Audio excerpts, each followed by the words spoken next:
sometimes you don't know what to believe, right? Because things get to a point where they're so bad and your nervous system is so dysregulated, and then something happens, and maybe you've told them you're done. Maybe you told them you're not doing this anymore. Maybe you told them you've had enough. And then the begging and pleading, fake begging and pleading, begins. And the promises, right? And that mask goes back up. That mask slides back into place. And you think, they're back.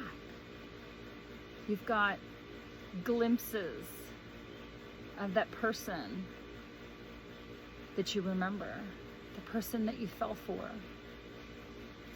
the person that you admired and trusted and cared so deeply for. And so you begin to let your guard down. You begin to let that wall get penetrated again. But eventually, that mask, it begins to slip again. Just as they've got you back in their firing range, back under their thumb, slowly the tactics kick back in. And that mask comes back down. And it begins the cycle all over again. What they don't realize is that it's not when you get loud and defensive and upset and angry and hurt and all of the emotions that they have to worry about. It's when you get really quiet. It's when you're silent and you don't have anything left to say. It's like you don't care anymore. You're over it. And that's the point that you regain your empowerment. That's the part that they need to worry about, because that is when they begin to truly lose. You used to have such great relationships, so many friends. You were so close with your family, coworkers, neighbors, females, males, all of it. You had a great group of people, a great community around you. And slowly, they start to tell you about their distrust or their dislike of this individual. They give you their reasoning. And because you want to be the supportive partner, you start to distance yourself from that person. You cut that person off. There's fights or there's unnecessary drama and chaos that makes it easy for you to spontaneously sever ties. Distance yourself from family. That one best friend who knows you so well. That group of friends that would do anything for you, always had your back. They begin to separate you from those people. You begin to only associate with the people they approve of. The people who will laugh with him, them, her. And suddenly, there's more control.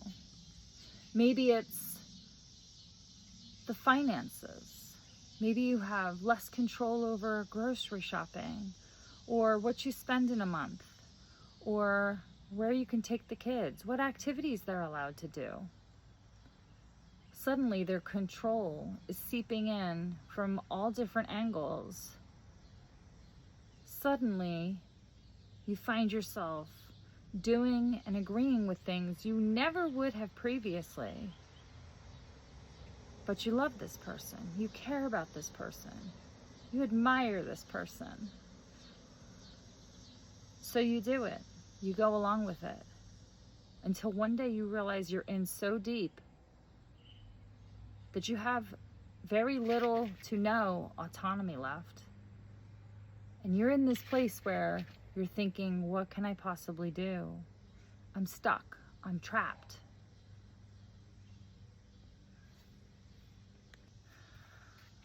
Maybe it began so subtly. One day you put on an outfit to go somewhere on a date or an outing, and they tell you they don't like the outfit. So you change. Maybe one day you're cooking something that's your favorite meal or something you love to cook, and they tell you they don't like it, or their displeasure of it, or how it could be improved. And suddenly you're changing it. And little by little, slowly, your likes, your interests start to fade away. And you find yourself doing more and more of the things they want to do that make them happy. See the smile on their face. And suddenly, you're in a place where you've lost a little bit more of yourself and a little bit more of yourself until you one day no longer recognize who you once were. I remember the screaming and yelling over nothing, over everything. There was nothing that could make him happy. In fact, I used to tell him literally, you would be mad at the fact that there's nothing to be mad about.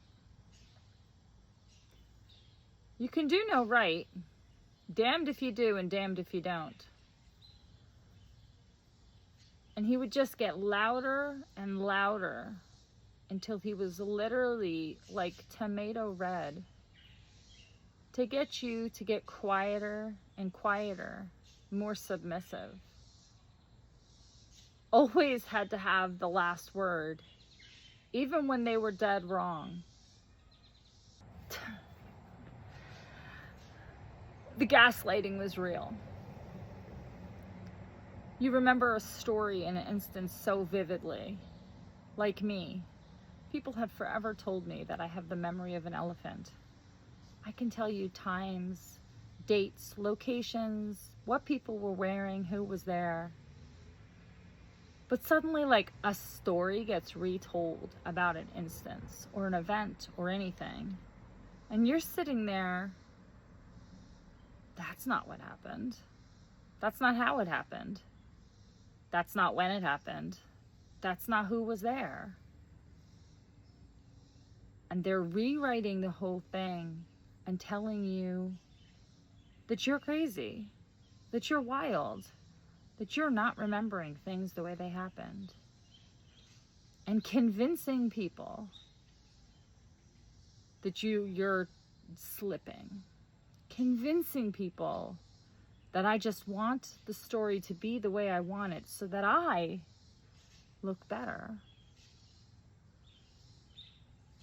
Make you look like you don't know what you're talking about.